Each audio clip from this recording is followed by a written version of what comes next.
السلام علیکم ناظرین، چینل پر خوش آمدید۔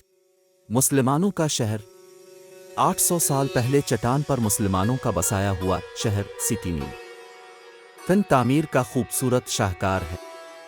اسپین کے جنوب میں 800 سال پہلے مسلمانوں کا بسایا ہوا ایک حیرت انگیز شہر سٹینیل آج بھی آباد ہے۔ اس شہر کی خاص بات یہ ہے کہ پورا شہر ایک بڑی چٹان کے نیچے بنایا گیا ہے۔ یہاں کے وائٹ واش گھر انتہائی نفیس نظارہ دیتے ہیں، جہاں سردیوں میں ٹیمپریچر گرم رہتا ہے جبکہ گرمیوں میں ٹھنڈا رہتا ہے۔ یہاں کی گوشت کی مصنوعات بہت مشہور ہیں۔ پہاڑ کی چوٹی پر ایک قلعہ ہے جو کبھی عرب قلعہ تھا۔ اس کے جنوب مغرب میں اسپینوں کے کھنڈرات ہیں، جن میں ایک رومن تھیٹر بھی شامل ہے۔ طارق بن زیاد بربر نسل سے تعلق رکھنے والے مسلمان اور بنو امیہ کے جرنیل تھے، جنہوں نے 7 ہسپانیہ میں عیسائی حکومت کا خاتمہ کر کے یورپ میں مسلم اقتدار کا آغاز کیا۔